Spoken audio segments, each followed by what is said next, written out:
and to the republic for which it stands, one nation, under God, indivisible, with liberty and justice for all. All right, let's have a roll call of the board members, please. Augustinelli? Here. Robertson? Here. Klein? Here. Yulee? Here. Fudge? Here. DeGood? Here. And Racine. Here. All right, next on the agenda is an opportunity for public comment. If there's anybody amongst the public that would like to step up to the podium and make a comment, we only have one item on our agenda tonight for public hearing. You can feel free to make a public comment now regarding the Olson's property rezoning request, but typically we ask that you make any comments during the public hearing as the Planning Commission will be dealing with that business at that time. So feel free to step up, state your name and address, and make your comment. And seeing no one rushing to the podium, we'll close the period of public comment and go to the commission for review of and approval of the agenda and any statement of conflicts of interest. Chair, I just wanted to talk about for a second under the conflict of interest B definition, section 2, business or financial interest. I do not personally have any business or financial interest in YMCA regarding their SUP, but I am an employee of Grand Traverse County Parks and Rec. So that department provides space to the Central YMCA and has a financial arrangement with them.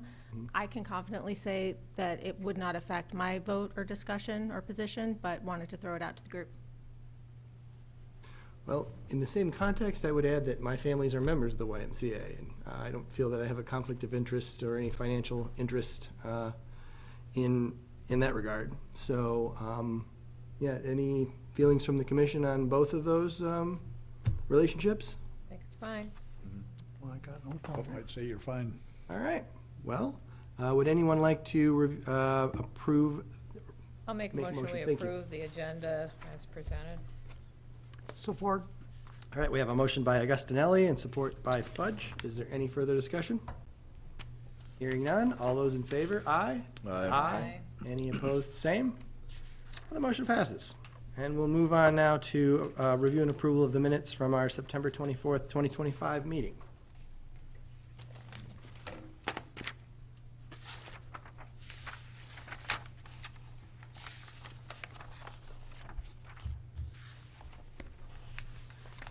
There's no comments. Would anybody like to make a motion to approve the minutes? I'll make the motion to approve the minutes. Support. All right, we have a motion from Klein, support by Robertson. Is there any further discussion? All those in favor signify by saying aye. Aye. All opposed, same. Motion passes. And we'll move from there to correspondence. Any correspondence, John and Steve? Yeah, there's 3 items on your desk. One is it's a collection of emails, but specifically I just want to point out to the email dated October 8th, 2025 from Krista Phillips of MDOT regarding the True Energy site plan at the corner of US 31 and South Airport. There's also from staff a revised recommended motion for True North site plan review that will be discussed at later on the agenda.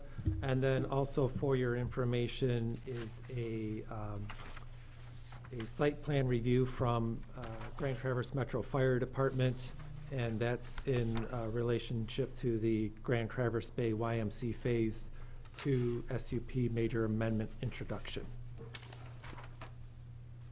Okay, well, thank you for those documents. Is there anything further to discuss? Nope. All right, we'll move on from correspondence to reports. Item number 5. Anything from the Township Board, Molly? No meeting. What about the Zoning Board of Appeals, Bob? No meeting. All right, Parks and Recreation met on Monday, and I don't believe we have anything to report other than the Planning Commission, the Parks Commission did discuss saving a space on their agenda for future discussion of anything having to do with food trucks that we might consider in parks. If that comes up as an issue, we're prepared to talk about that at our December meeting. Anything from the Joint Planning Commission, John? Haven't met, we're meeting next week, I believe. Correct, there will be a meeting next Wednesday. You can hold your breath, you'll get a report in 2 weeks. Very good. 3, I think, right? 3, you're right. 3 weeks this time. All right. Anything from staff to report? Yeah, we both have a few things. So before we get into some tabled items, one was couple months ago you saw a conceptual review of a Harris Hills site over by Lone Tree and Brookside off of Zimmerman, just north of North Long Lake Road. That was a conceptual review. Some of the neighbors in some of those neighboring areas, we did get a call and an email from one, just sort of asking if they saw some activity going on. So we did follow up with those applicants. It sounds like they're preparing updated topography survey. Possibly some of that activity was in preparation for doing an application. So we are expecting that they're making some progress on that. But we have not received anything formally yet. Once we do, it'll come before the Planning Commission. There's also a few items that were tabled from at the last meeting and that we didn't have any updated like submitted items. So they're just sort of continue to be tabled. One of which was the Ivy Brook proposed childcare at the Lake Point PUD. We did meet with them a couple of times since then, the applicants, to go over some of what they need. There was a requirement that in re-reviewing some sections of the ordinance that staff noted that we hadn't made them aware of prior to, is that to actually submit the application, have it accepted, needs 60%, either 60% of the owners or owners of 60% of the parcels, either number of parcels or amount of land in a PUD.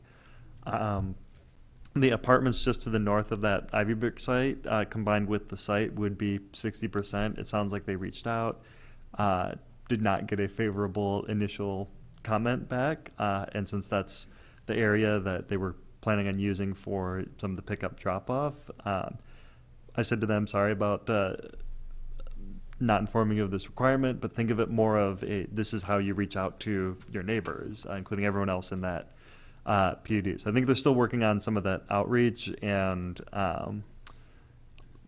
how that like pickup drop-off and other like impacts would impact the rest of that PUD. But they did provide some information that's attached to our staff report just as a kind of status update. Well, if I might comment, I did read through that, some of their documentation, and I was particularly, frankly, taken aback by the accusation that it was staff's fault that they were not informed of this requirement.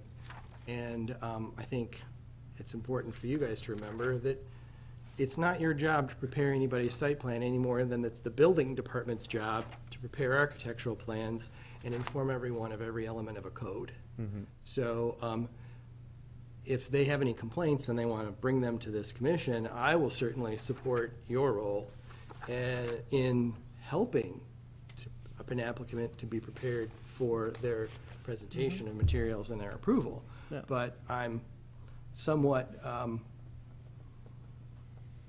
don't appreciate an accusation from any applicant that it's our job to inform them of all their requirements.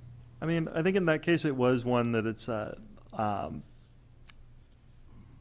think it was a little bit of an oversight on our part anyways. I think I'm willing to go halfway on that. But also, it's one of those, like, where it is in the ordinance, the way it's set up, and this might be a future zoning ordinance amendment, there's planned unit development and there's planned unit residential development, each of which have their own section. Mm-hmm. Before that, there's one called planned developments that cover, like, both types.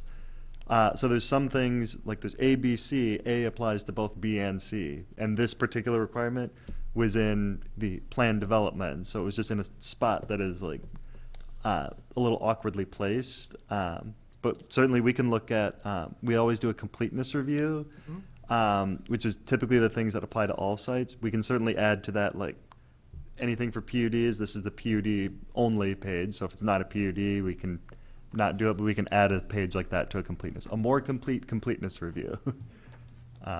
But like I said, I told them that don't think of it just checking a checkbox. This is also your neighbor that Sure. you have some impacts on your site. So use it as a way to reach out to them. So. I think we always appreciate when the applicants seek out some professional assistance because zoning can be complex. And I think it's always helpful if they have an engineer or some other type of professional that's more familiar with the process, makes it a lot easier for all those involved. I have a couple updates. High Tops nightclub and sports bar, that review is still continuing by the sound engineer. I've been exchanging some emails. I expect that to be completed in the coming week. Quite honestly, they indicated to me they would have it done, completed by September 30th. Obviously, that date is come and gone, so I'm a little disappointed in the time. Fortunately, the applicant has been very accommodating, and we continue to move that forward, and hopefully we'll have something to report for the next meeting. The other item is the former Macy's redevelopment. Spoke with the owner. He is working on alterations to, looking at options there for signs. It's a little complicated because there's a reciprocal easement agreement that's in place as typical of malls, so they have to work within that element, but they are working on that.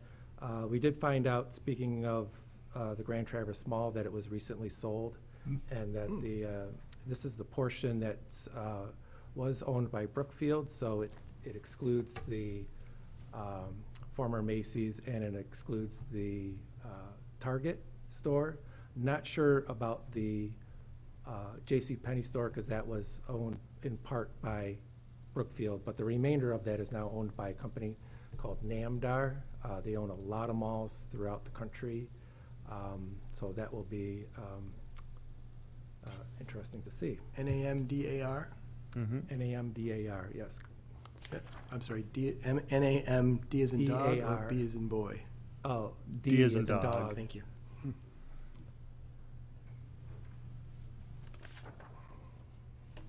And that's it for, Yeah, everything else was in the written Very good. report. All right, well, and thank you for your regular report. I guess with that, we'll move on from staff report to our next item of business, unfinished business, starting with item A, PD 2025-106, Olson Property Rezoning Request, Public Hearing.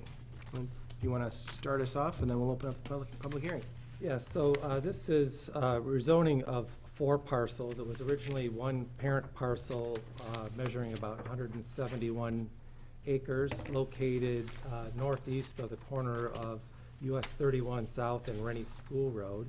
That parent parcel has been divided into 4 subsequent parcels, but they are currently zoned a combination of general commercial and multifamily residential.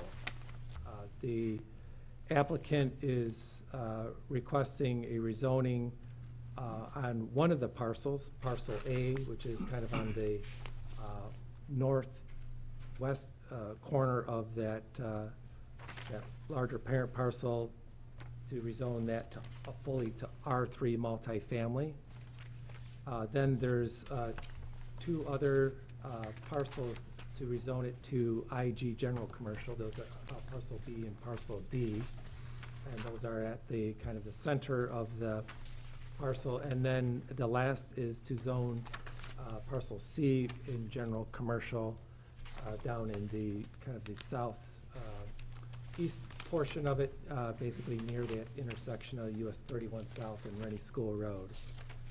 So the applicant has provided a overall development plan, which would include the development of the property in that kind of a mixed-use pattern, along with construction of a roadway from Rennie School north to Meadow Lane Drive, and then also another roadway from that north-south road to Blue Star Drive on the east at US 31. Well, this is a public hearing. This is a process whereby, should it move forward, then goes findings of fact from the Planning Commission with a recommendation for the town board. town board will be required to hold a subsequent public hearing before they take action on it. All right, should we go and open up public hearing? You guys like me to use the gavel. So, anybody who would like to make comment regarding the application for rezoning of the Olson property, feel free to step forward to the podium and make your comment. State your name and address.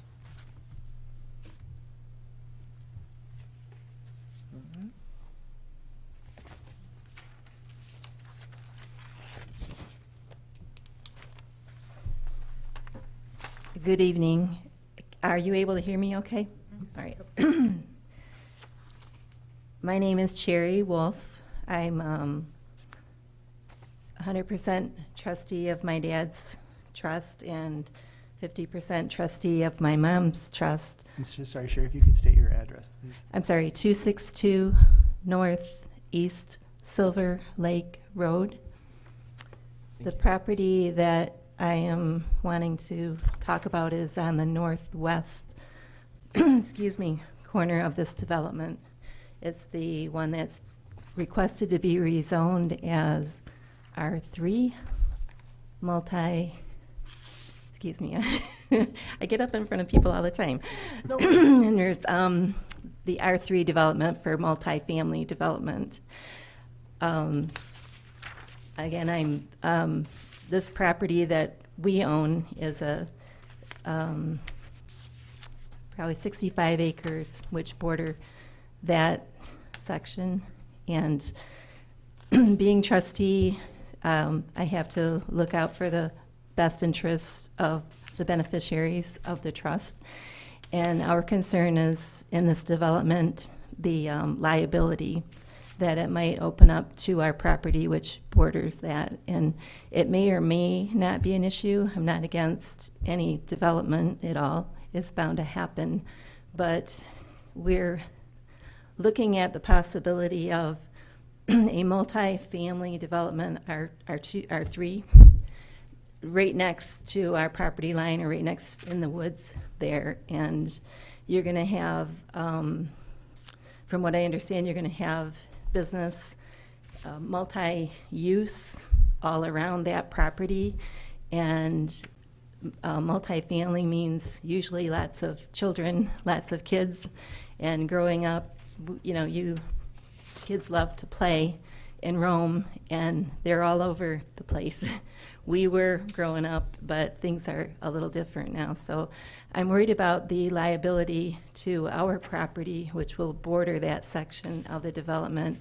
And if there's ways that we could somehow protect our property from children or anybody trespassing on that property. Obviously, trespassing is a different issue, but maybe some sort of a deterrent that, children coming home from school or families are wanting to wander and roam, a berm or a fence or something in a development that would protect not just ours, but maybe the neighboring property. I don't know. The farm to the south of us, the farm to the north of us. There's a lot of vacant land, and myself growing up, vacant land, hey, it's a nice place to play and roam and do things. And what I will plan, or what we plan to do with that development of or our property in the future, we don't know yet. My mom just recently passed, and so it's a concern and a discussion in our family, but we're hoping that this development will include some sort of a consideration of the property to the west of that development, some sort, a berm, a fence, a deterrent to deter people from coming onto the neighboring property of some sort. But that's all I'm asking on our behalf. But thank you. Thank you for your comment.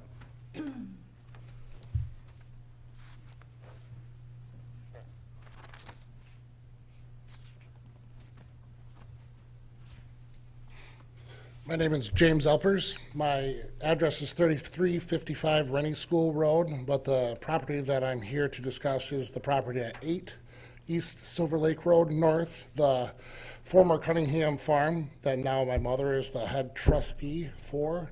And thank you, Ms. Wolf, for coming up and speaking about that, because that was my main concern too, is how this land use is going to be cordoned off, separated from the farm that has been there, located there, been farmed for over 80 years. What the proposal is to have that be a buffer zone, be some sort of area where there is not interaction between the two different property lines. Thank you. Thank you for your comment.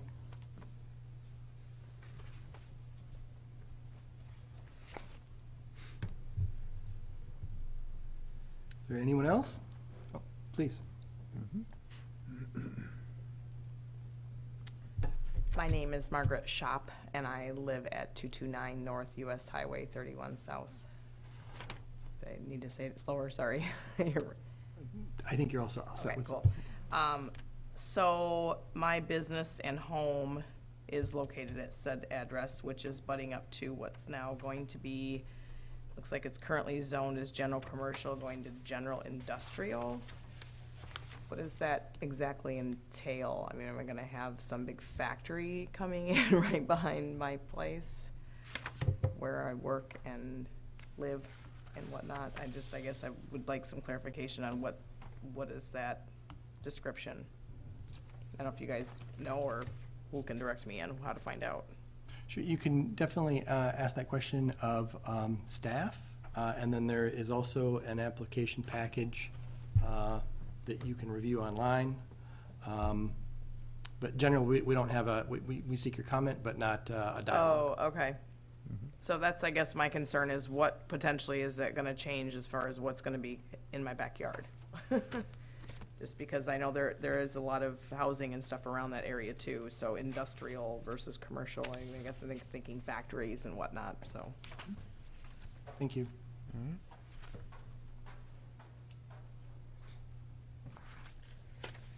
Anyone else? All right, we'll go ahead and close the public hearing. And I guess, Steve and John, I'll start off just in terms of some of the questions that were asked to kind of give a response to relative to some of those questions. We are just reviewing a zoning change which changes the allowable uses on those parcels of land.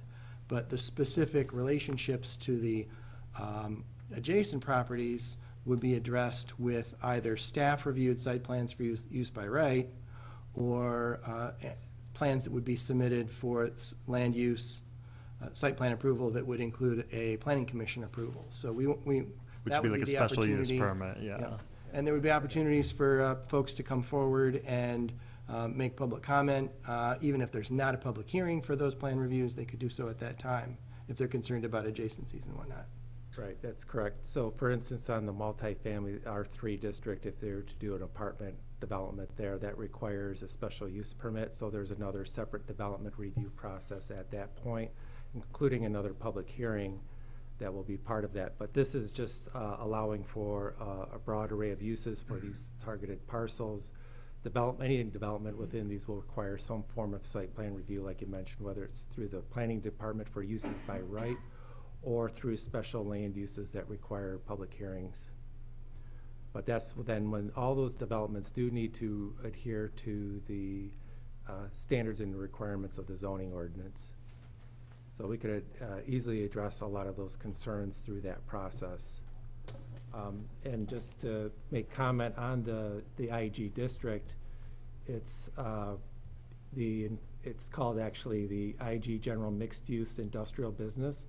So while it does have some industrial, it's typically our light industrial uses. So a lot of these are typically businesses that are contained within a building, or they also are more kind of similar to some of the commercial businesses that you would maybe even find in general commercial.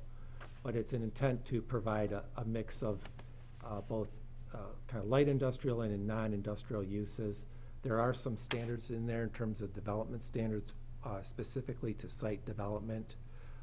And as with all of our developments, there are buffer requirements that are required. Landscaping requirements are, there's a combination of certain number of plantings that are required, but then there's also an additional buffer that's like kind of a no-build area that's also required to buffer between whatever's being developed in any existing businesses or existing commercial developments. So that one district there, knowing what the developer is looking at is probably going to be similar to a lot of business parks or light industrial parks that we already see around the township, like the Hammond Commerce Center and places like that. Okay, thank you. Does the commission have any comments, concerns, questions? Yeah, on parcel B, it used to be it's zoned multifamily and it's changing to industrial or IG. So that changes the side setbacks, and from what I've come up with on this chart, it was 20 feet. Now it's only gonna be 15 feet from the building. And I'm concerned about the farms to the west of that parcel B. So they could build a new building 15 feet from the property line, whereas before they were 20 feet. Is that correct? That's correct. Do we have any tool or anything that you're gonna approve the site plan administratively on industrial, right? It's not gonna come here before us. It depends. So just as in there's all districts, there's uses permitted by right, so those are reviewed by the planning department. Then there's uses permitted by special condition, so those are similar. They're done administratively reviewed by the planning department, but then there are uses permitted by special use permit, and those are then required to come to the planning commission and include a public hearing as part of that process.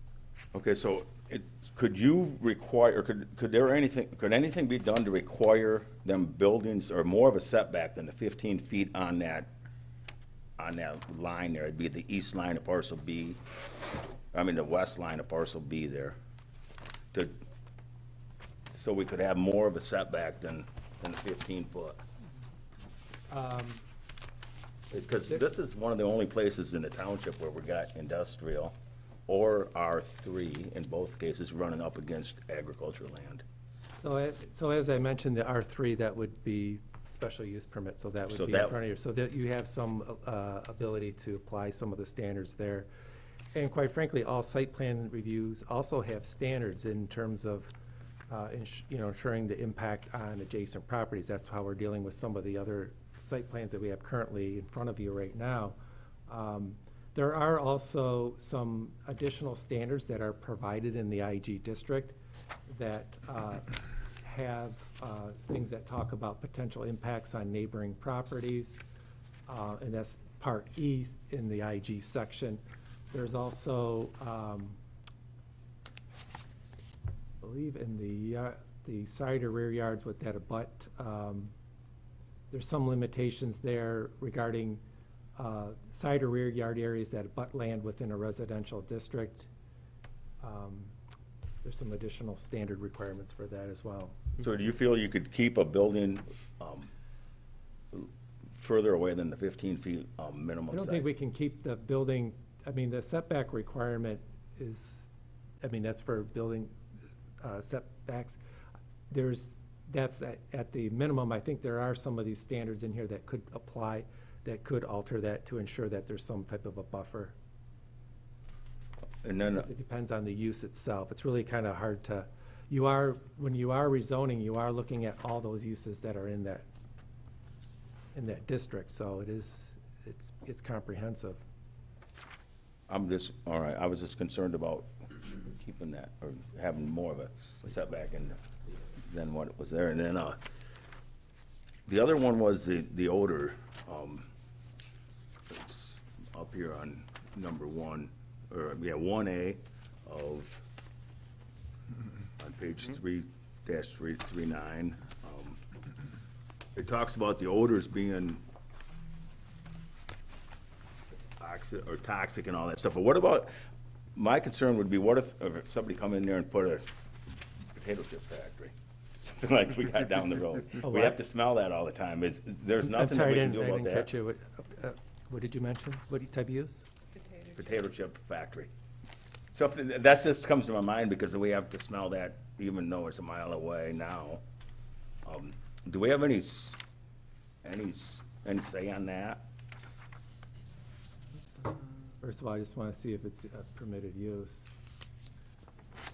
Would that be considered heavy manufacturing or some kind of processing?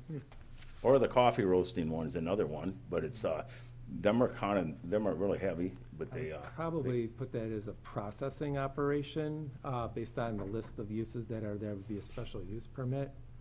So it does give you the flexibility to address some of those things.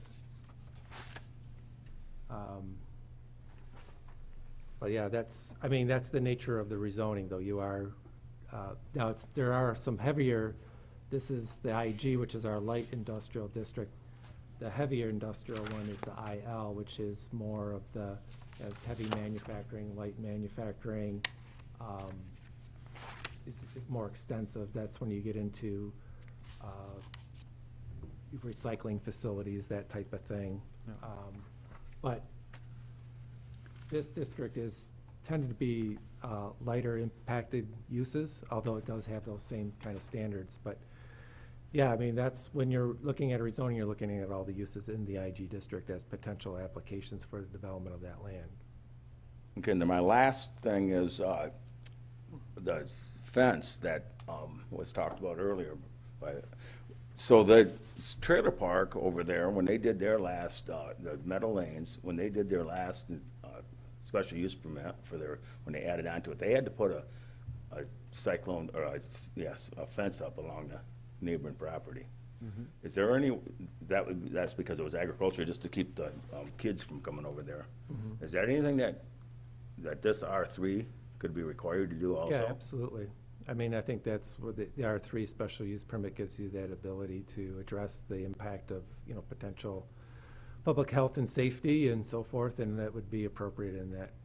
So the way everything's written right now, we would have the authority to ask for that at that time? From the standpoint that it's an R3 permitted use. Okay. So it has to go through the special use permit, and so there are standards within the zoning ordinance that I believe could be appropriate in that case.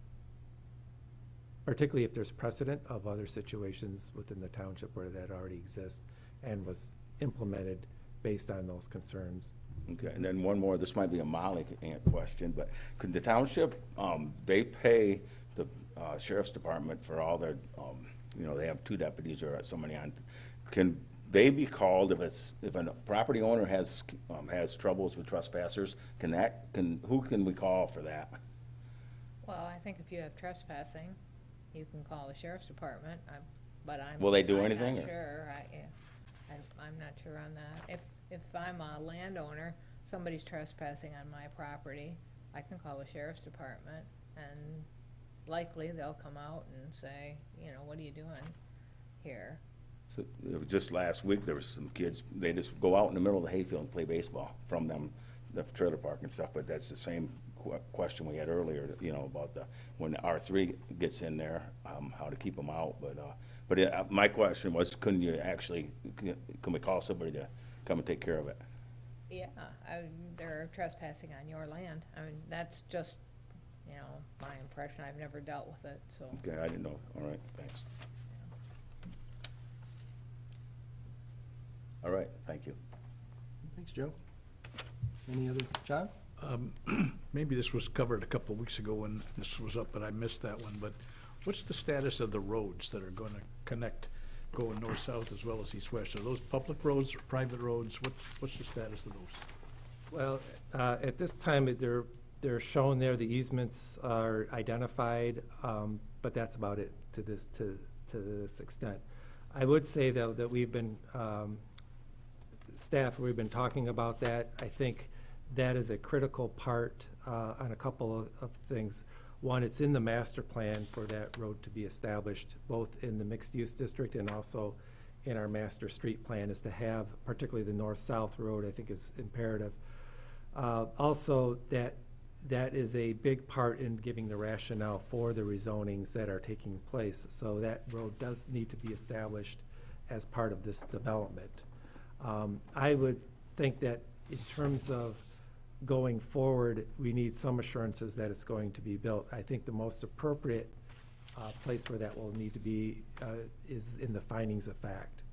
So I think there needs to be some assurances that's going to be in place, because this is not necessarily a conditional rezoning. In other words, the zoning, in a rezoning, you're just basically changing a map amendment. So the township board is considering a map change here for the properties here. These are newer parcels that were created. These roads don't exist today. There's no ability to apply any conditions to that. So there has to be something in place, and that's why I'm thinking that because the placement of that road is critical to giving the rationale and the basis to allow for this rezoning to go forward, that the status of those roads, I think, are imperative to give justification to support anything for the rezoning. I think the findings of fact needs to have some verification or performance guarantee or something of that nature that those are going to be constructed. And then when they are constructed, would they be public roads or private roads? I think it's been our feeling that they need to be done to county road commission standards. Whether they remain public or, ideally they would be public. We do know that as we've dealt with other developments, when you have a public road like Rennie School Road to the south and Meadow Lane Drive, which is a county road to the north, that the road commission has accepted those, provided they're done to county road commission standards. I don't know where the applicant is at in terms of those discussions, but at a minimum, we would want those done to county road standards and specifications. So you're comfortable that that issue could be handled appropriately in findings of fact that would be coming to us in the future?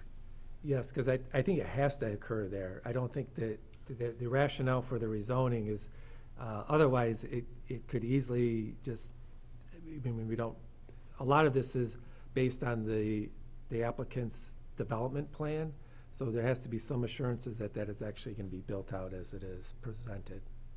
I think, Bill, did you have anything to add?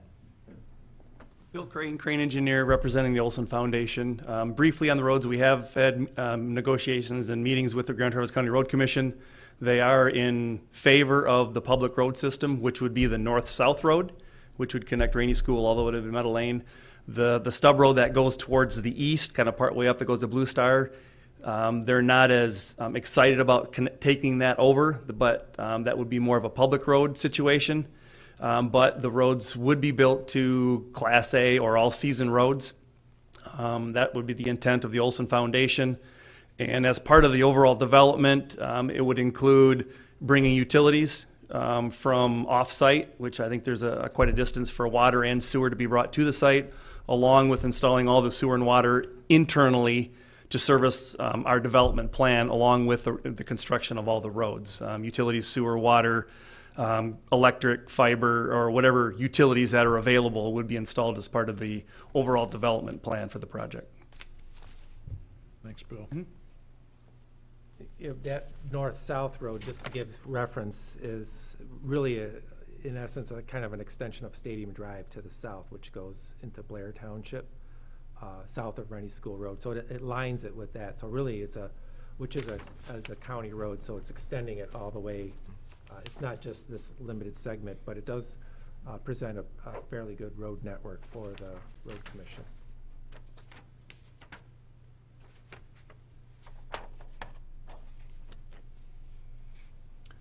Any other questions, concerns, or comments? I just want to get some clarification. I apologize, the public meeting's closed, but you can certainly stay after and ask questions. Okay, sure, thank you. I think our next step then is to ask staff to prepare findings of fact for review at our next meeting. Unless anybody has any other thoughts to add? Just let me clarify, and then as each one of these parcels begins to be developed, we're going to see what's going there, correct? You may or may not. They may be done administratively reviewed. Those are usually the less intense uses by right, but anything that's more of the intensive one is a special use permit. Those will definitely come in front of the planning commission for review, such as like the We have a R3s. couple of those parcels that are sensitive to the neighbors, and we may want to see what's going to be there. I think as part of the findings, that we talked a little bit about, like, what are the other standards that apply during either special use permit review or site plan review, or that apply in the IG district, because that's part of the downstream effect, correct? In the review of a zoning application, you're only looking at changing the zoning, but anticipating what is any possible thing that could go in those districts, regardless of what we know might actually be proposed for one of them right now. That might not be there all the time. Things can fall apart, then something else might end up there. So I think that can be included as part of preparing that. It might be a little more like robust section of the findings. Same thing with the roads as well. That part of enabling these 4 parcels is the understanding that there's actually going to be road access to some of these parcels, that these are sort of the major divisions, but any downstream further division or condominiums that are set up, the basis of that is that there's road access to it, and that can't, zoning amendments don't really have any conditions, so including that as part of the findings would make a lot of sense. Just for the benefit of the Planning Commission and for those also present here and some of the questions, in those additional standards under the IG district, there is a paragraph called potential impacts on neighboring properties. And if I could just read this for you. It says, by nature, a number of uses permitted in the district commonly generate industrial side effects that may be physically perceived on surrounding properties. To help ensure compatibility between adjacent properties, proposed site plans shall be designed to limit the impact of fumes, gas, noise, smoke, dust, heat, glare, and vibrations that may project beyond the boundary of the subject property. Prior to approval of a use that may reasonably be expected to generate perceptible impacts on neighboring properties, a finding shall be made by the reviewing body that reasonable attempts in consideration of generally acceptable industrial impacts and the character of the site and surrounding area have been made to limit these impacts. So in that case, the reviewing body, that would be either, if it's administrative or use by right, that would be the planning department or the planning commission. I think that's a kind of a broad statement. It's intended to be encompassing, but it does give the ability to ensure that there are different things that might mitigate whatever's being proposed on their property.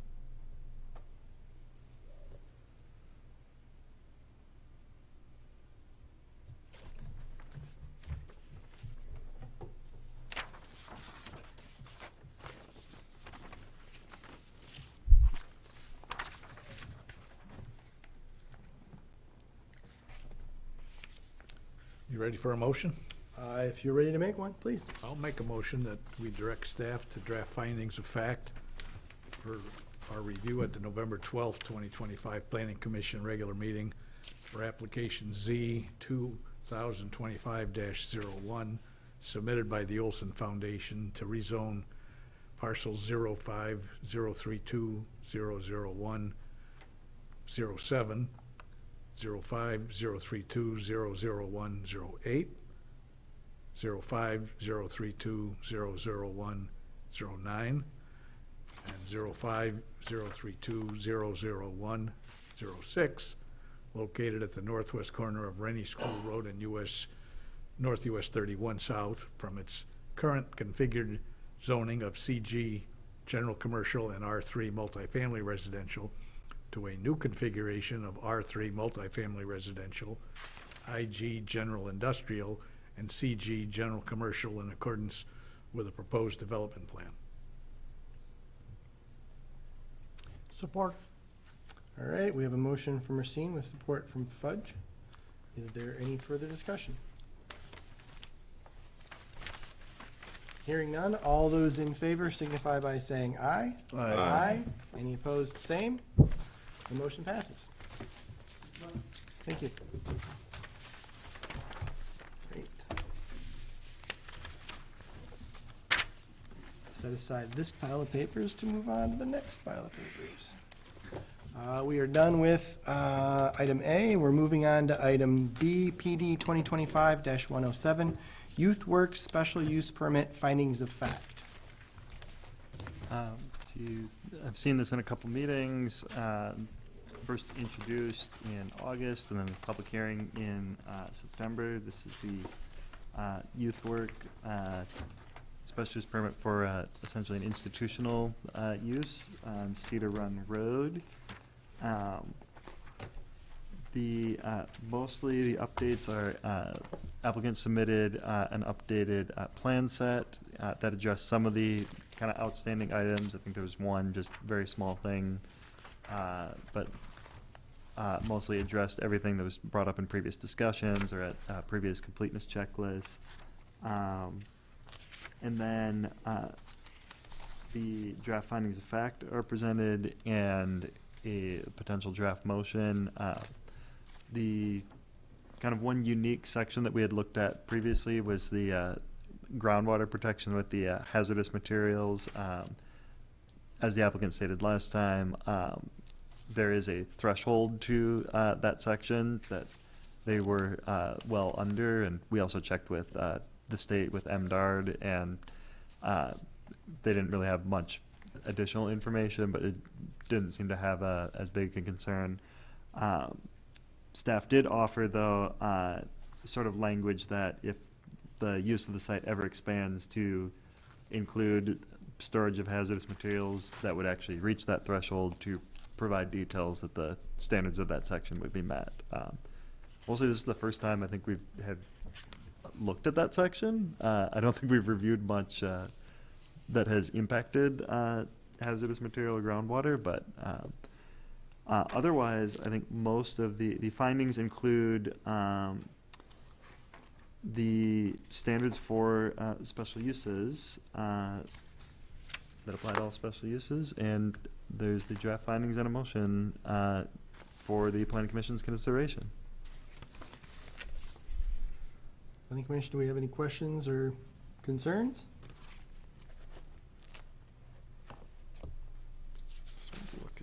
If not, we'd be looking for a motion. I'll make a motion that the findings of fact for application SUP 2025-002 as presented in the Planning Department Report 2025-107 and being made a part of this motion be adopted. Support. Motion by Klein, support by Robertson. Is there any further discussion? Hearing none, all those in favor signify by saying aye. Aye. Any opposed, same. The motion passes.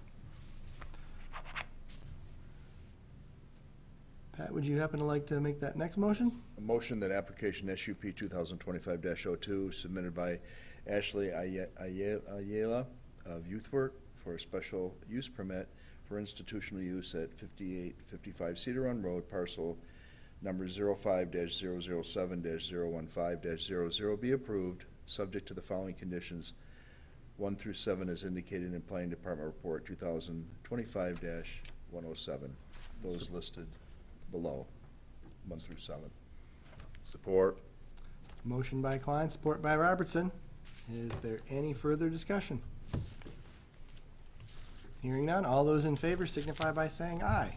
Aye. Any opposed, same. Motion passes. All right.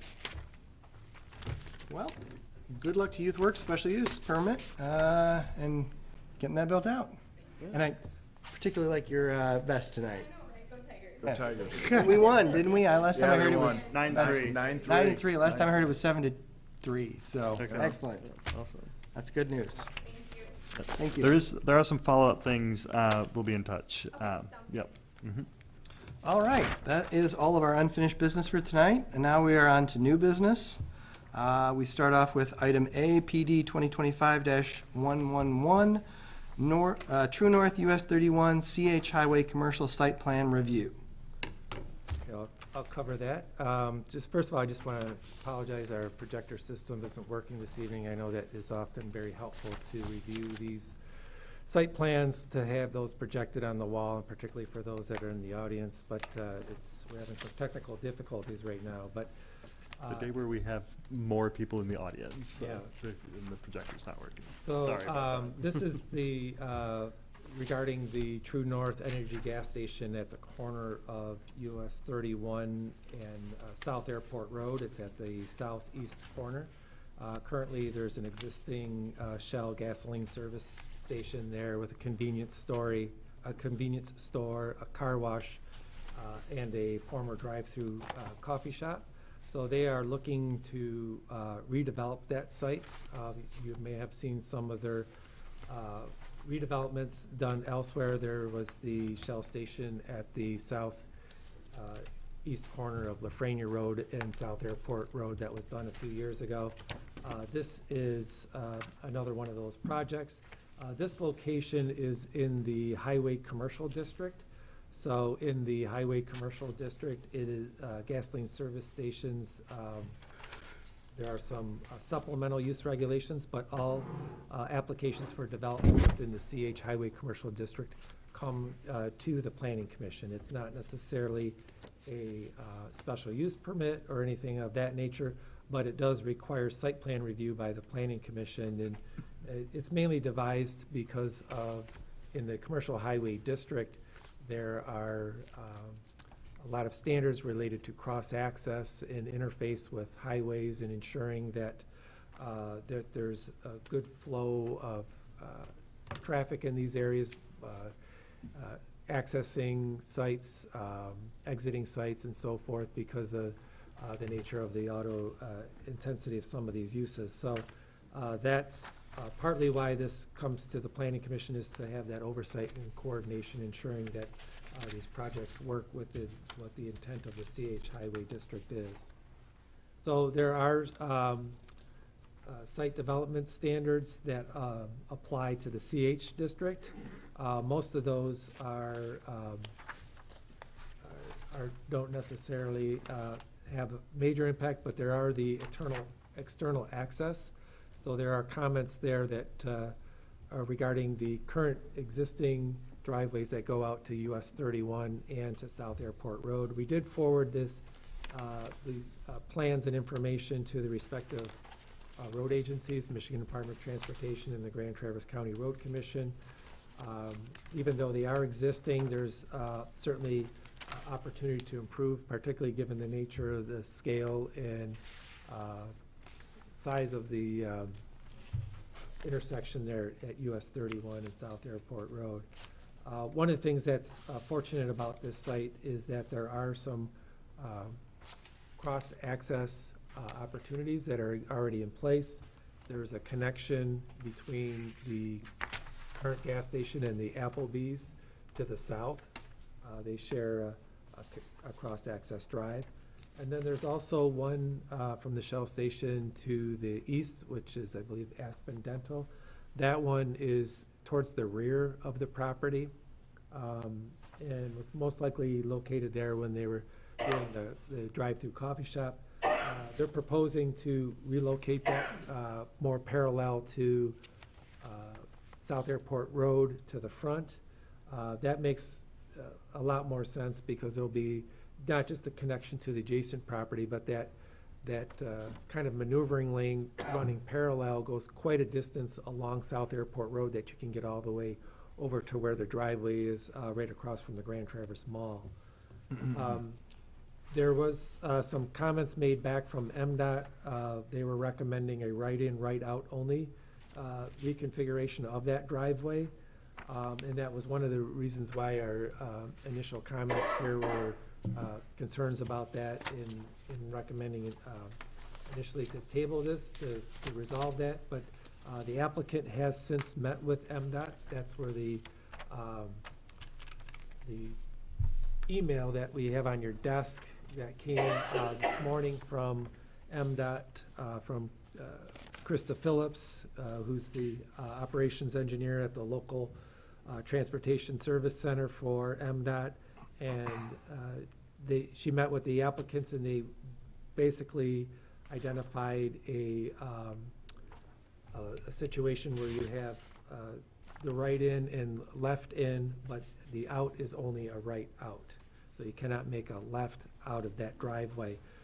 This was their original recommendation for a right in, right out configuration was based on accidents in that location, some of the accident data, and it's mainly been situations where people were pulling left out of that driveway. So restricting it as they've proposed in that email. They provide a kind of a typical design standard there. It appears that both the MDOT and the applicant agreed upon that, and that would provide some restriction, but still allow for access into the site, but eliminates that one turning movement that was causing those accidents that based on the MDOT data. So it does increase safety at that location.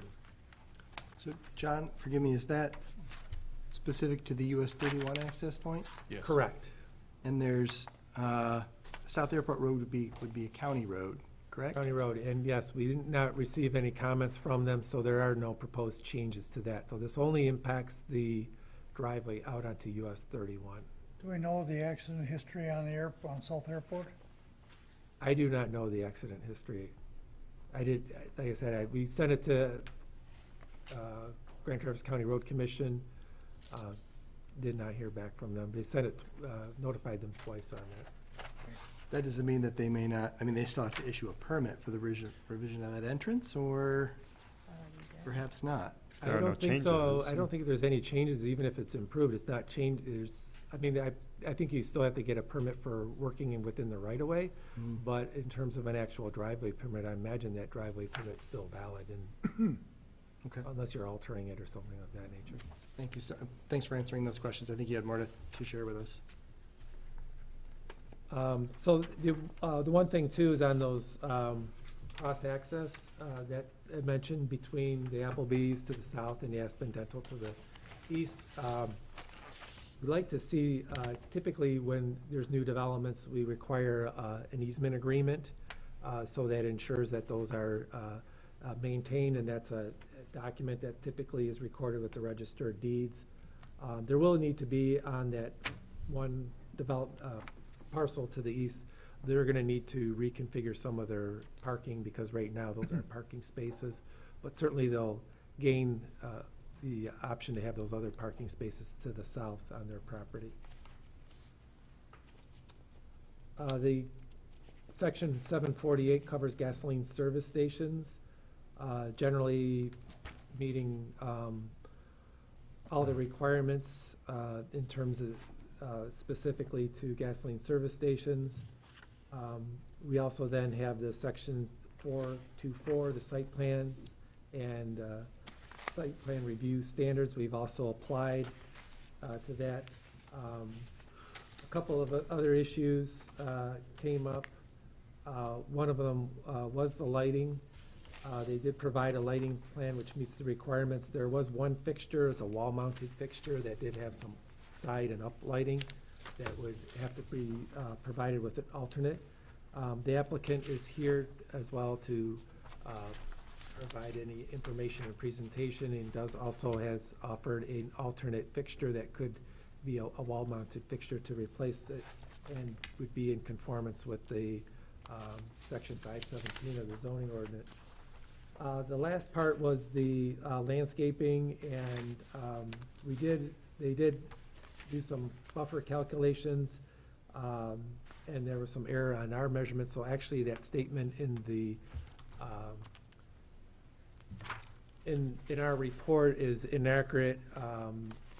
That's something, then I went back and recalculated that, remeasured that, and the 1,100 feet that they did identify is accurate, so there's no need for additional plantings on the site. Their landscaping plan meets the type D buffer requirements for the zoning ordinance. And then just the last item is just the typical engineering stamp and seal to go with it. Let's see. That's about it. That's all that I have. Like I mentioned, the applicant is here to present any information. Molly? Just a little concern about those access points down to Applebee's and to the east.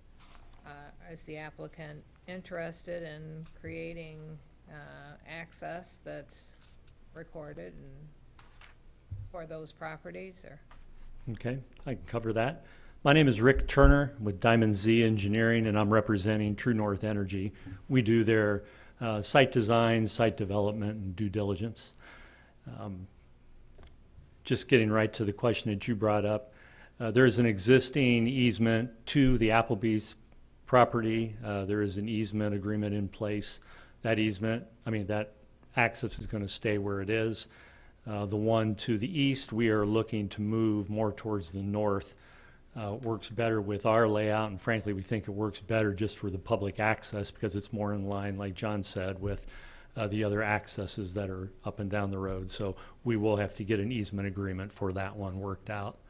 The parking spaces that go away there will be replaced by closing the access to the rear, and we'll just put the spaces, stripe them into that space. Well, I think that'll improve that corner. Mhm. That Mhm. happens. Good, thanks. Okay. Looking at this site, True North Energy has looked at it and said, gee, this is a great corner. We'd like to do something with it. And we've finally gotten to the point of doing a design and getting you what you see in your package. I know the people in the audience can't see. I'd be happy to show you what we have if you want to see it. We are looking at tearing down the whole station, rebuilding it, a larger C-store, which will be a brick with stone accent and fascia and ephes accents on the fascia, a car wash, which will have matching architecture. It'll be a tunnel car wash, so it'll be more of a full-service car wash that pulls your car through as opposed to the kind that is there now, which I think is more of a rollover wash. Then a fueling canopy, which will have all new underground tanks and piping, the latest technology for making sure we're not having any leaks. And also along that same line, we will be digging up the old tanks and the old lines. If there's any contamination found in the soil, that will be remediated and taken out. John already mentioned the approaches, and we just talked about cross-access. Lighting, we did make one change to the lighting from what you saw. We changed to a different fixture, and here is a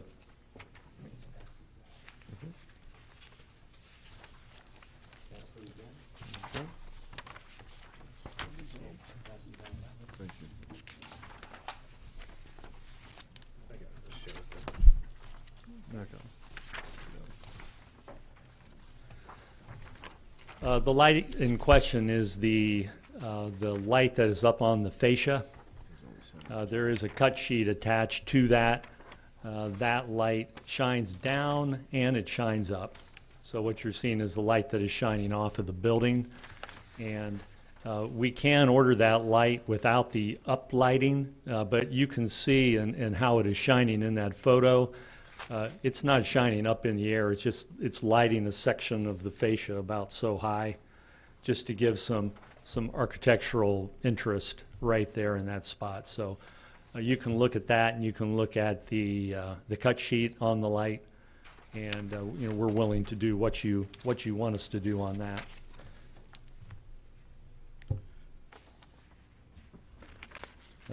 Landscaping, we've got the landscaping addressed, including snow storage.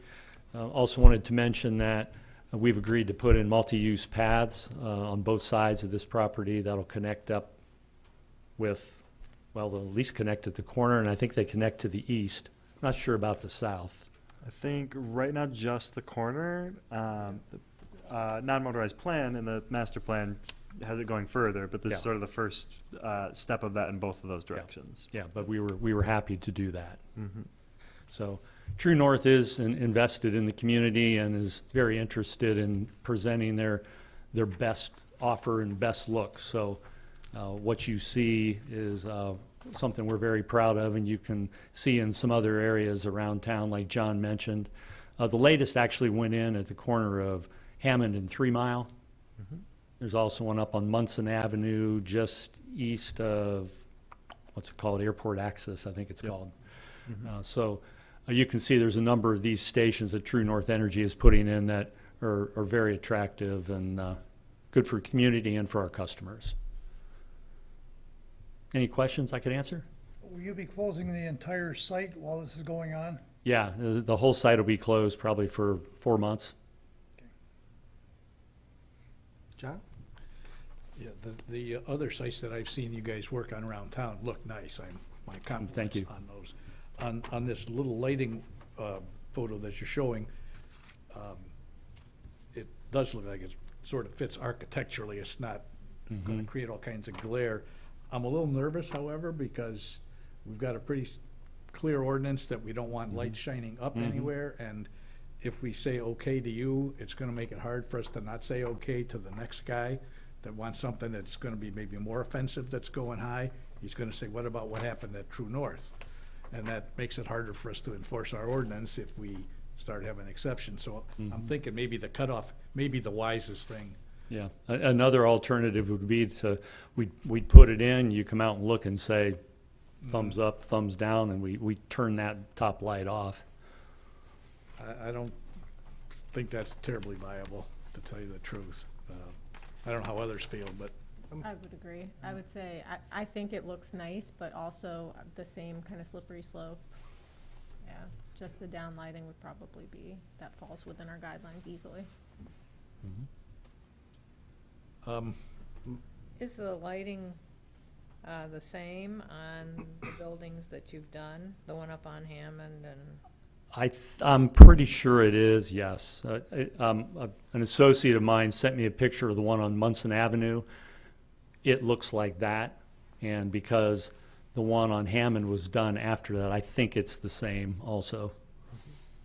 That's in the township. No, that's East Bay. That's the East Bay. Bay and City of Traverse City. The other one in Garfield Township at the corner of Lafreniere and South Airport is not a standalone building of this nature. It's part of that Plaza. strip mall plaza there, and that has kind of the old-fashioned kind of gooseneck lights that kind of that go up and then downlight the signage there, so it doesn't have these wall-mounted fixtures.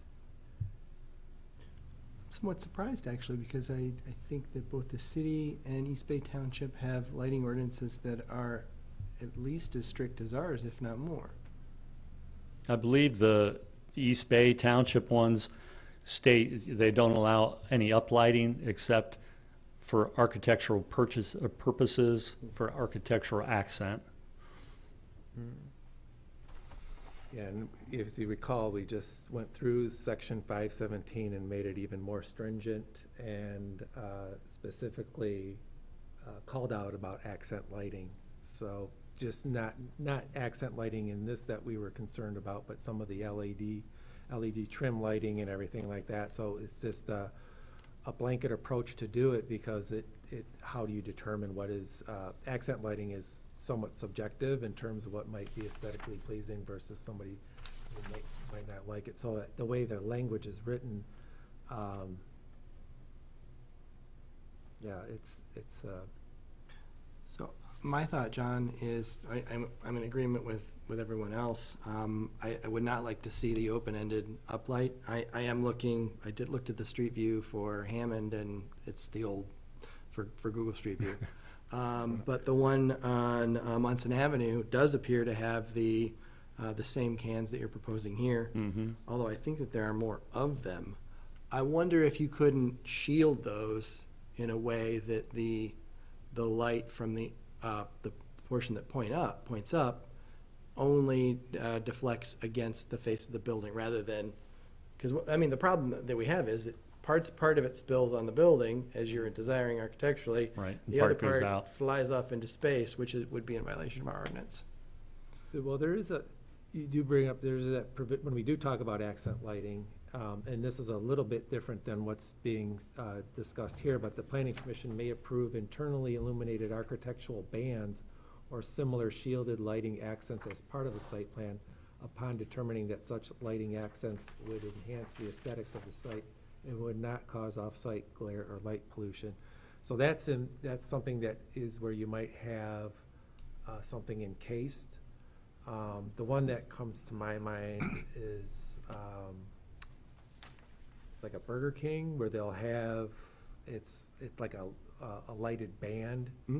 It's not you see that it's lit behind there, but it's not exposed lighting. It's not a lamp that's pointing out where, so there is that, so maybe there's an alternate type of fixture. I know that they're probably looking for their standard brand and look, but that would be the only option there. So John, the comment that you have in the recommended motion indicates that the wall packs would need to be replaced to conform with the ordinance. So that would be turned over into the hands of staff to review that based on that motion, correct? Correct. Okay. Anybody have any other thoughts on the lighting, or? Well, not on the lighting. Oh, then, go ahead. I noticed on page 4 of the report, this was written, I guess, when you were thinking we weren't gonna do a full-blown motion, we're gonna just table this thing, but now you got a motion. They talked about maybe there ought to be a condition to ensure there's no outdoor display of sales, display or sales of materials on the site, and I didn't see that listed in the conditions, so I'm thinking that probably should get added to the list of conditions in the draft motion. Yes, we could add that. And the last question that I know I've got was car wash and noise. I know that it sounds like there was a car wash there. You're proposing to do a car wash. Right. And not all car washes are created equal. And Correct. some are in the middle of nowhere and some are right next to an apartment complex. And I'm a little fuzzy on how far away it is that there's a motel not too far south. But does anybody know what the decibels are that this car wash is going to be dealing with? I remember we had a problem with car wash at, was it the Sarah Auto? We studied that pretty hard for a while. So I don't know there's a problem, but I don't want to just forget about it or gloss over it.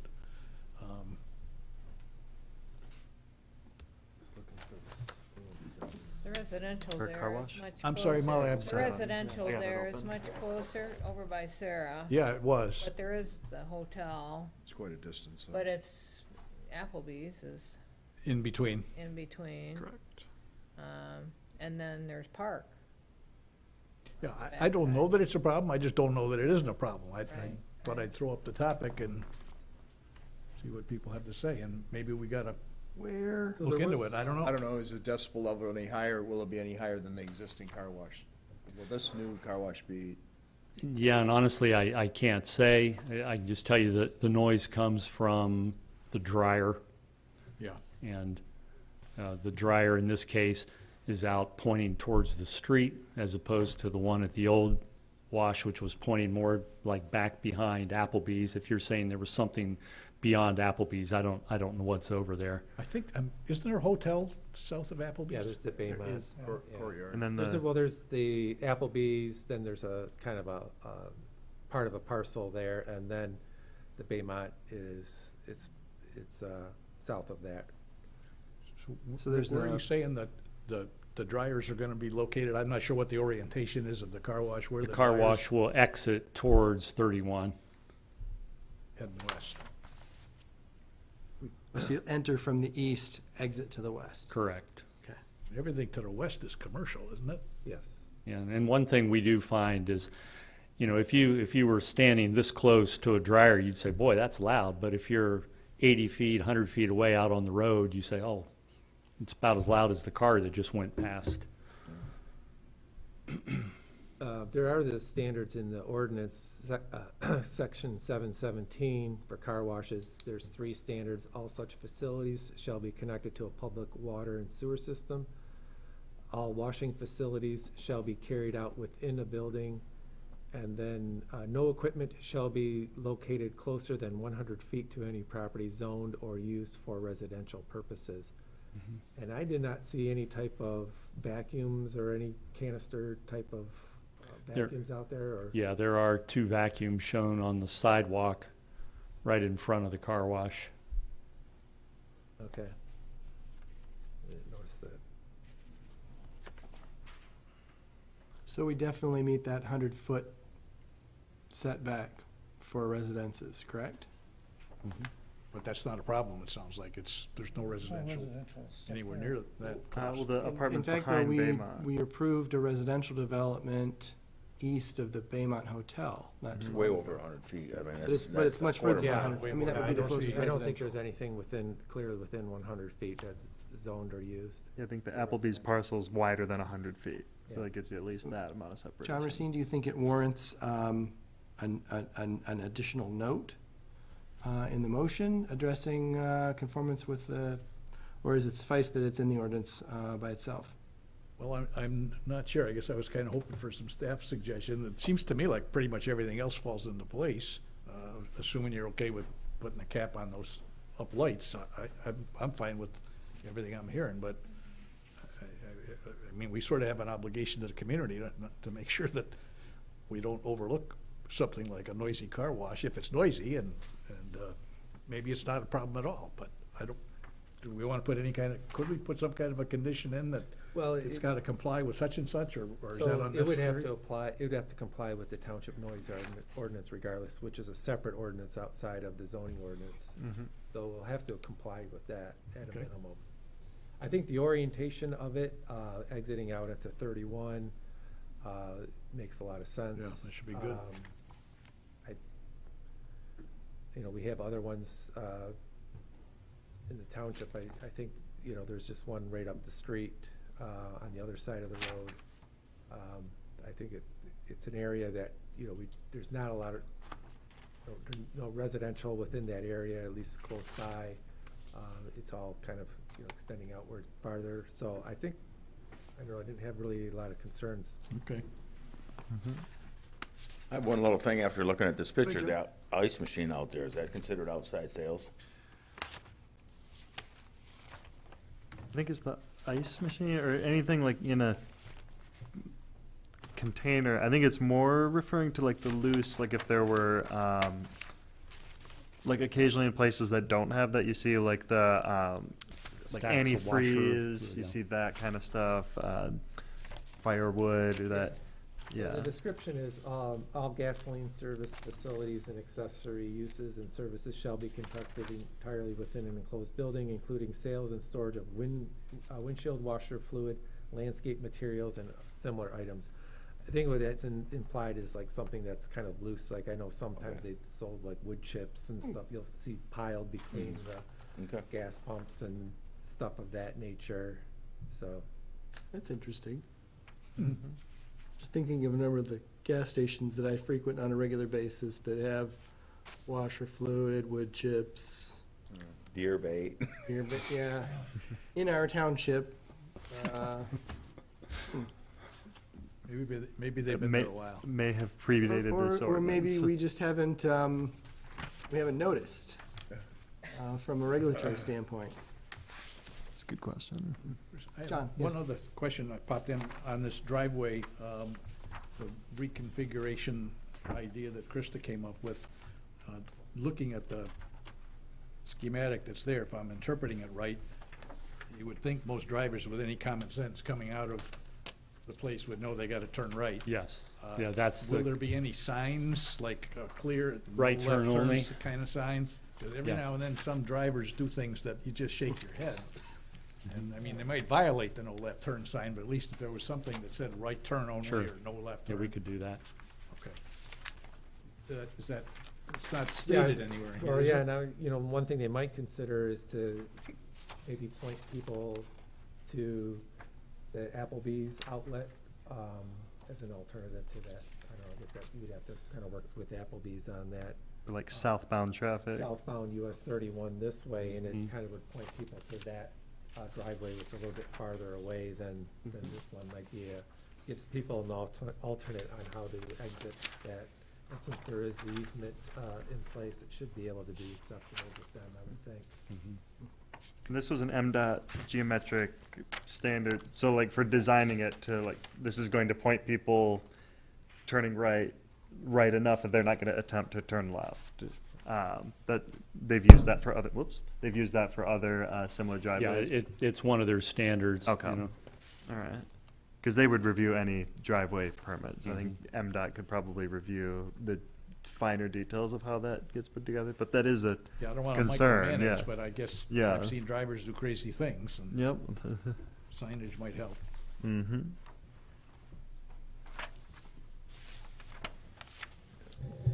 Any other thoughts or comments?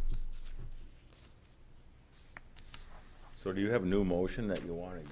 Yeah, so based on the information that was exchanged since the packets went out, I did provide on your desk a revised recommended motion. There are listed 6 conditions, but as John mentioned, the additional requirement that no outdoor display or sales of materials occur on the site be added to as number 7. But going through those, it mentions that they'll alter the driveway based on the new configuration provided in the MDOT email dated October 8th, 2025. Well, we just did put in there the cross-access easement agreements, ensuring that those are maintained, as well as the reconfiguration of that adjacent parking lot for the connection over there on the east side. Also, that there be an alternate fixture, either removed or replacing the fixture that we talked about regarding the building, stamp and seal the site plan. There's 5 is our kind of boilerplate one that all reviews required by outside agencies, including township engineer for things like stormwater, metro fire, et cetera, be deemed compliant prior to the land use permit issued. And then a standard one is just to note that any signs proposed for the site are subject to separate review for sign permit review and permitting by the township zoning administrator. And then adding that last one in, that no outdoor display or sales of materials occur on the site. I'll make the motion that application SPR 2025-18 submitted by Diamond Z Engineering Incorporated for site plan review for redevelopment of an existing gasoline service station, convenience store, and car wash at parcel 05-021-064-00 be approved, subject to the following 7 conditions that were just explained. Support. All right, we have a motion for Robertson, support from Augustinelli. I see further discussion. John, One go ahead. clarification on number 2, it talks, the last part of it, the condition, further the parking lot on that parcel will have to be altered to accommodate the change. That's requiring somebody on another parcel that's not in front of us to change their parking lot? Well, that's, We can't make we anybody can't make do them, that, can we? no. But we would expect that it would be. Yeah, It's- we'll get it's- that worked out. That's, I mean, we're not requiring them, Have you had discussions with the neighboring parcel owner? I turned that over to True North's lawyers to Okay. handle. Okay. I haven't heard back. Yeah. if you feel more comfortable, we could strike that. It was just more kind of like a statement than a condition. We want to make sure we have it.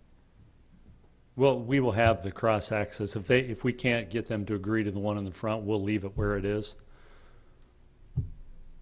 Would that that would then modify your site plan Yeah. substantively, that you might have to bring it back here. Yeah, we would probably do that, but hopefully it goes forward as planned. I think They we'll have get to it take worked care of out. that, It's, right? I think so. it's advantageous to them. Are you satisfied, John? I just raised the question, sounds like it's not a problem. Any other discussion? All right, then. All those in favor of the motion signify by saying aye. Aye. Any opposed, same. The motion passes. Okay, thank you very much. I appreciate your time. Good luck. And we'll follow up as well with you. Right. Next on our agenda for new business items, we have PD 2025-112, Smith Brothers rezoning request, and this is just an introduction. Yep, this is a new rezoning application we received for a parcel at 2151 Cass Road. It's on the west side of Cass, a little bit north of Hartman Road, immediately adjacent to the TCAP's Sabin Data Center site. The current zoning is split between local commercial and limited industrial, and the proposed is to do a full limited industrial. The site itself is about, I don't know if it was either from an old plat but about like almost the size of two parcels. These may have been merged at some point in the past. This was Smith Brothers had a industrial operation on here. They looking at just kind of prepping the zoning for potential reuse of the site somewhere down the line. Some of the initial information included was the future land use map. It does show it as industrial on the future land use map. It's bordered by other industrial to the north and across the street to the east. The TCAP's property to the south, which is in future land use, is public or semi-public, and then part of Miller Creek Park to the west is the recreation, is the township's park. This is also a part of the CAS. Also to the north has some local commercial zoning. This is just a handful of parcels that have local commercial in this area, but the future land use has industrial for this area. Both to the north and to the east, there's existing industrial business operations. So we noted that we included part of the future land use, both map and the zoning plan excerpts in the staff report. Staff comments were that it seems justifiable based on the future land use map, the standards of the master plan, and it's also currently split zoned. It's generally preferable to have consistent zoning on one parcel. We also mentioned that, so the draft motion would be to set a public hearing, and as part of the public hearing process, TCAPs would receive that notice. We thought about it might just be a good idea, staff can do this and possibly reach out through the township manager, but to reach out through to TCAPs just to know what is the kind of long-term vision of that property. I believe it's kind of becoming their administrative main building and data center in addition to the data center, but just kind of what's the long-term vision or even site design of that property. I don't know the full history of how it was local commercial, but we were kind of wondering if when it was an elementary school, if like industrial right next to an elementary school would have posed some issues, whereas versus an administrative building would not. But otherwise, applicant, I believe, is here. Representatives for the applicants are here if there are any questions.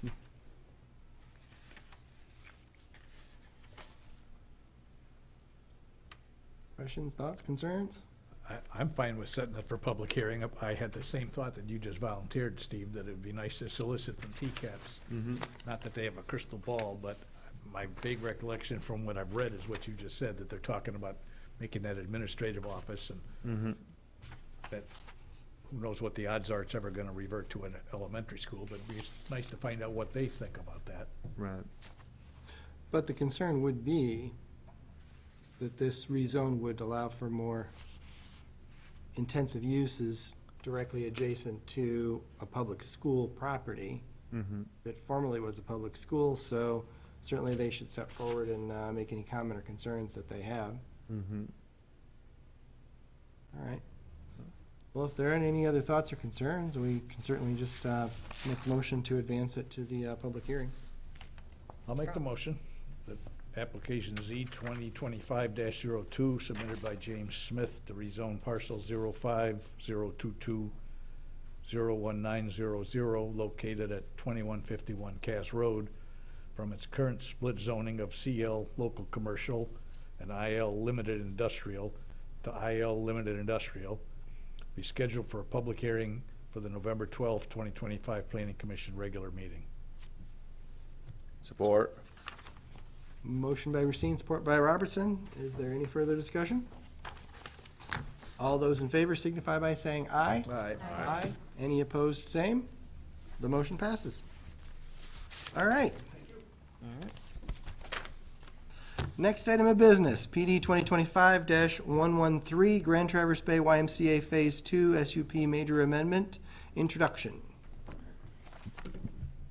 All right, so you have application, Bob Boucher from Gosling Dubek is here, but this is the YMCA was established here as a special use permit back in 2006. There was some subsequent amendments to that SUP in 2010.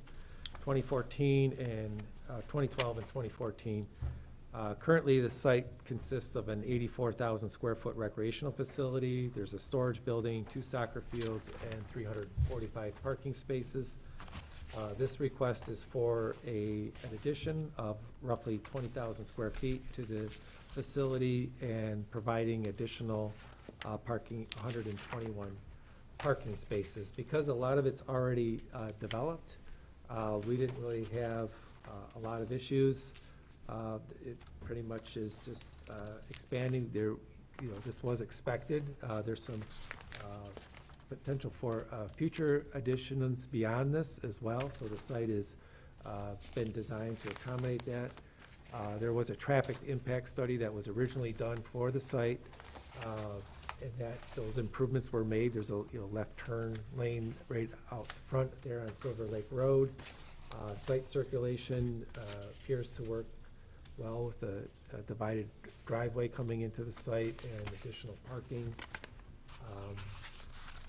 The couple items that we just mentioned in our staff was related to the existing access drive, which is out front on the south side of that building. That's required by Metro Fire. I did just put for your information, we received the Metro Fire report, and they're still requiring that those aerial access locations on the south and east side of the new addition, but also I'm assuming that in the south side of that building be maintained. But that will certainly be altered whenever there's an addition done to the south. And then just the other item was just that at this point, we did not receive a lighting plan.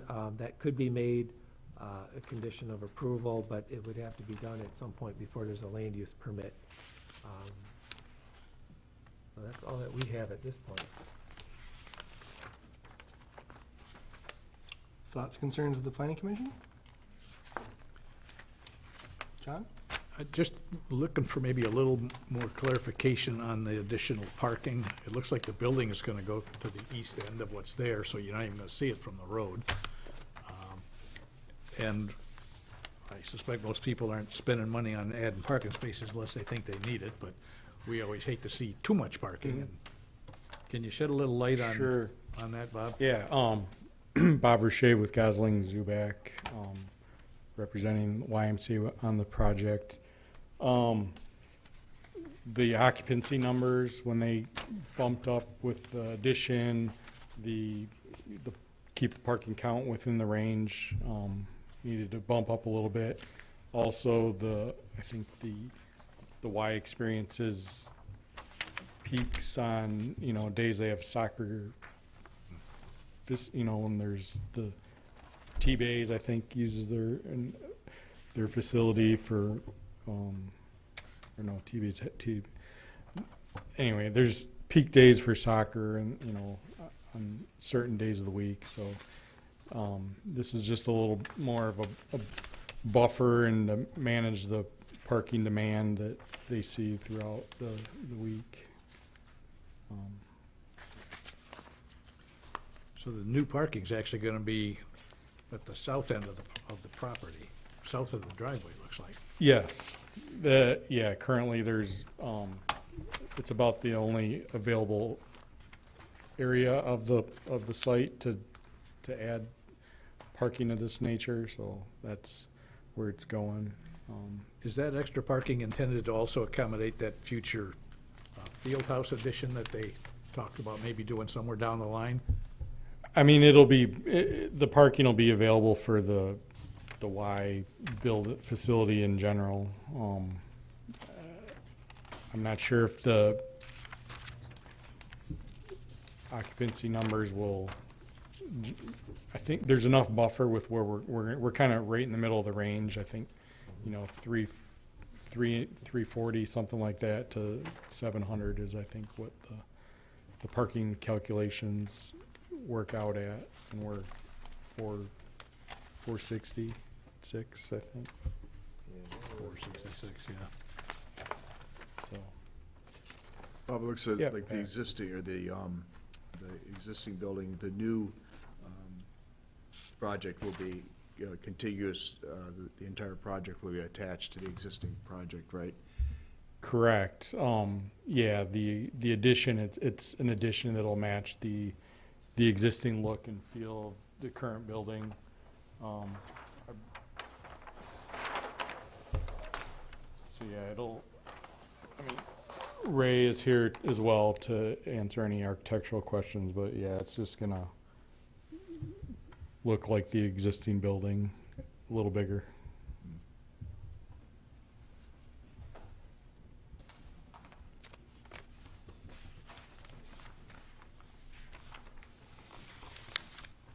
Bob, I'm wondering with the new parking area, if some, just imagining myself parking in that parking lot and then making my way to the main entrance, and I'm not struck that I would go west to east through the entire parking lot. I wonder if it might make sense to have some more pedestrian sidewalks around the perimeter, particularly on the north side of the parking lot, and then a crosswalk, so that you would walk along this edge of the parking lot, the north edge of the parking lot, with a sidewalk, and then maybe have a pedestrian crossing of the driveway to the parking lot. Perhaps something to think about, but then also maybe some new pavement markings for a pedestrian crossing from the main entrance from that parking lot. You follow me? Yeah. Yeah, I guess the thought with, there is a sidewalk system that, already goes down towards the main entrance, so we're, I guess, trying to utilize that, but I'm following where you're coming from.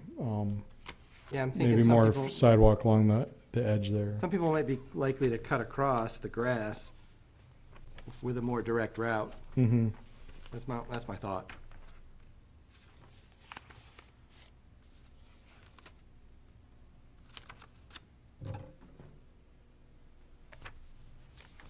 Anyone else with comments or concerns?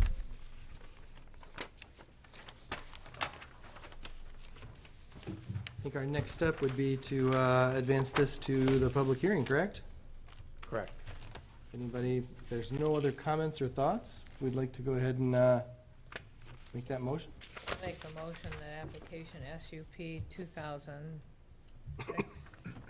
2006-02-D submitted by Gosling Zuback Engineering Services, Inc. for a special use permit for addition to an existing recreational facility at parcel 05-016-02510 be accepted and scheduled for a public hearing for the November 12th, 2025 regular planning commission meeting. Support. We have a motion by Augustinelli, support by Robertson. Is there any further discussion? All those in favor signify by saying aye. Aye. Aye. Any opposed? Same. The motion passes. Thanks, Bob. Thank you. See you next month. All right, at this point, we have one more opportunity for general public comment. If anybody would like to make a public comment, feel free to step up to the podium, state your name and address, and make your comment.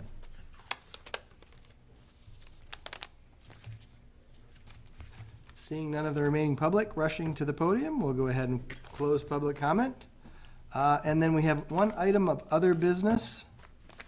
Item A, PD 2025-114, Two Brothers Dog Park Cafe, proposed site plan amendment.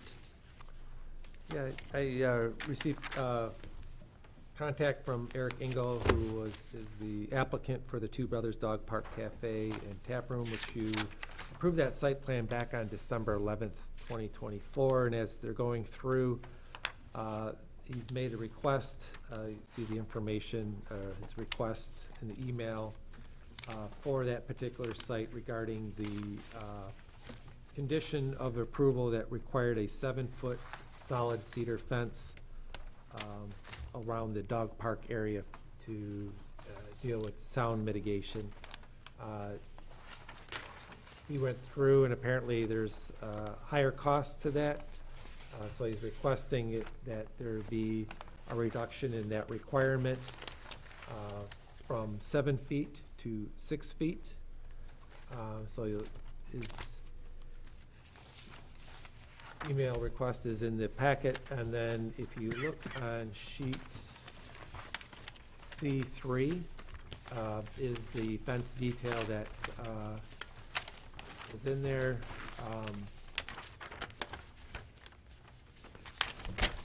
It's showing it at 7 feet. So he's just making that request at this time. So it's a pretty explicit required condition, so it has to come back to the planning commission.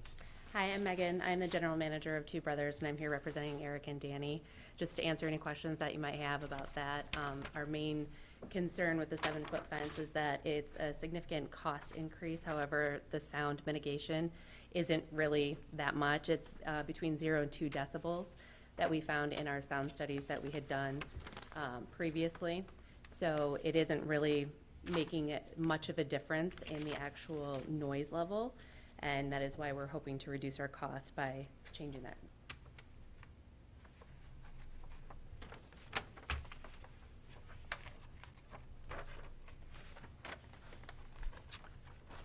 Molly? When you were talking about that in the dialogue here, you were talking about the distance to a single-family residence. There are 2 stories back there too. Do you know what the sound difference is gonna be if you're on the 2nd floor and? Let me see. I have Sorry, notes it might on be more that. technical than. Yeah. Let me just check really quick.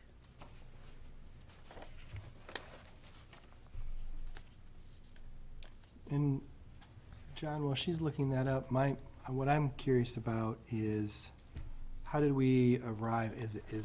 How did we arrive at 7 feet? We made a mistake. That was us. So sorry. When we did our original site plan, we put 7 feet in there. We meant to put 6 feet. It was a mistake on our end, which is why we're looking for that amendment as well. So to that end, there's nothing in the ordinance that requires it to be 6 or 7 feet. No. It was just a height that we arrived at. Was that based on the sound report, or? Well, there wasn't, no, that's what was, I think, identified. There wasn't so the reason we didn't have any description or any detail on that fence, and then when it was provided, they indicated that it would be 7 foot, and then that's why we actually needed to have that description placed on there, so that's why on sheet C3, that is identified, but it's what they, I don't recall a discussion on the height of the fence in specific. So the applicant had just indicated 7 feet, because it seemed Yeah. like a reasonable height, and we said, sure, 7 feet's good. I believe so. 6 feet is a standard that's typically used, so I can see why that cost would be higher, because it's not something that is readily available. So the one part I'm uncomfortable with is I'd like to find another reason other than the applicant's bearing the burden of the cost, warranting us to lower something we've approved, because I could see that snowballing to future applications where halfway through the development, they decide something they agreed to is too expensive, and they come back to us. So I don't have it sounds like the 6 versus 7 was somewhat arbitrary in the conclusion of our original motion to approve the project. So if we could just document it in another way than acknowledging that it was a cost factor. Molly? Well, we definitely wanted the fence, and we wanted the fence for noise. I do have some more information on from our original sound study. We had said that noise declines an average of 6 decibels for every doubling of distance. If the noise level is 85 decibels at a distance of 5 feet from an outside dog run, the level from an outside run with no noise abatement measures would be 65 decibels at 50 feet, 54 55.4 decibels at 150 feet, and 46.94 decibels at 400 feet away. So it is continuing to, so basically, like, it's the line of sight distance from the 6-foot fence. The 2-foot, the second-story building that they were referring to is the only difference that it would make, and by then it's still within the 50 decibel range of what we're trying to stay under. And that's like 200 feet away, or, I mean, it's pretty far, those buildings. Yeah, this one is the study was at 400 feet away. And I can't remember the distance of the next 2-story building by us. All right. It's very minimal. You know, I don't know if this would be an option or not, but just looking at the site plan, there's a kind of a paved sidewalk along the edge of that, of the dog park area. Then there's a gap between the sidewalk and the fence. Mm-hmm.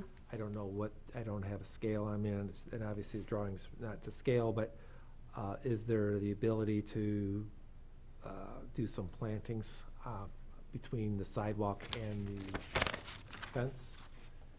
I don't know. For the purpose of Well, noise abatement? Well, so if you plant something like arborvitae, tends to be, you know, vertical, going Mhm. upright, it has the potential to go easily higher than 6 feet. Mhm. Could create a natural sound barrier. Wouldn't be, they work fairly good if they're spaced out appropriately. They can get pretty big, Mhm. but that might be an option, is at least to evaluate that. I don't know, it depends on how much spacing is there. It doesn't look like there's that much. Sidewalk looks about 5 feet based on the dimension, so looks probably about 2, maybe 3 feet. I don't know. What page are you looking at? Probably the best one is sheet C4. Oh. It's probably the best image of it. So if you see that dark gray, it has a dimension 5.14 feet. And then there's a gap between that and the fence itself. Is the sidewalk inside the fence? No, the sidewalk is outside the fenced area.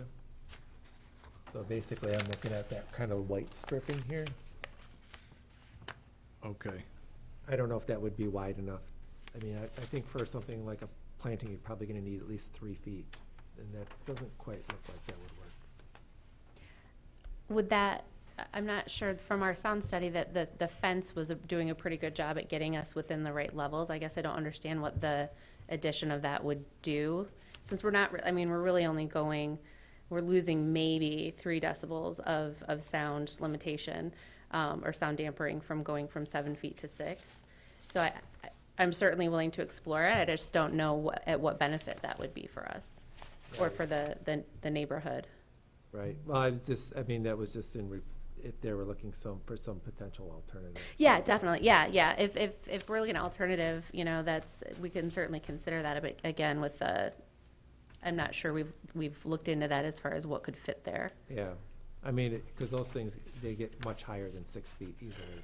I mean, typically you plant them, they're at 6 Mhm. feet. But they can be pretty big, so I don't know if that would be the space. And it was just only from the standpoint that it would add to the, you know, Mhm. to the sound dampening or anything. Yeah, there is, I've been texting with the owners who are out of town right now, but they said there will be, you know, shrubberies and stuff, not specifically like what you're talking about. But there will be landscaping Right. around that. I'm just not sure if it's the specific thing that you're referring to. We could certainly look into that. Well, that's just one kind, but I just know that those easily go Yeah. up and are used often Mhm. for barriers like that. Yeah. And are pretty, reasonably cost, but. Yeah, I mean, absolutely, especially if it's, you know, like I said, we were looking at a 25% increase in cost of the fence. That doesn't really give us that much benefit, and it was, you know, a mistake in our original planning of that size of fence, so.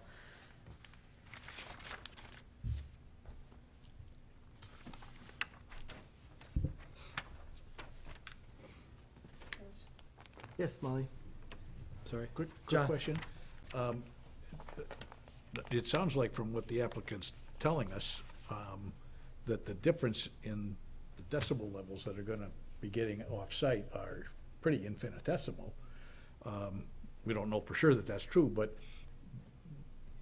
regardless, even if we say you can have 6 feet, they still have to comply with the noise ordinance in the township too, right? Correct. If it turns out the noises exceed levels, there's an area of recourse for somebody about that. So I guess I'm willing to give them the benefit of the doubt if they're saying it's not gonna hardly make any difference at all, and the noise ordinance is still out there to protect anybody that's bothered.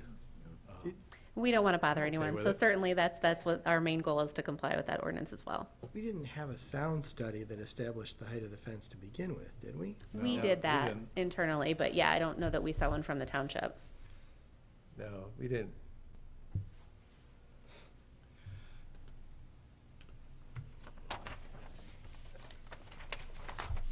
And, yeah, I don't have anything to add, I guess. Okay, I'll make the motion that the request by applicant Eric Engel to reduce the required fence height from 7 feet to 6 feet for the Two Brothers Dog Park Cafe and Tap Room Site Plan, SPR 2024 16 be approved. Support. We have a motion by Augustinelli and support by Fudge. Is there any further discussion? All those in favor signify by saying aye. Aye. The motion passes. Yay. Thank you. All righty. On items for our next agenda, it appears we have Airport Gateway Master Plan Amendment Review, Mixed Use Neighborhood Draft Zoning Ordinance Amendment Language Review, Blair Township Master Plan Update Review, and food truck discussion. Anything else that is likely to appear on that next agenda? I don't think so. I just did want to say that we have a notice drafted for the public input session, which will be just prior to the meeting on the 29th. So your study session's at 7 p.m. We're suggesting that there be the public input session from 5:30 p.m. to 6:30 p.m. that evening, right here in this room, and do it kind of a open house style session where we'll we'll send a notice, we'll post it, we'll send it, so for residents, property owners, business owners, to give us their thoughts and ideas on the future development of that area. So we anticipate sending that out on Monday, October 13th. Usually you want to get like roughly about 2 weeks' notice. You don't want to go out too early, you don't want to go too late, so that's usually what we find is fairly good. All right. We're ready to, I'll make a motion, we adjourn. and we're adjourned.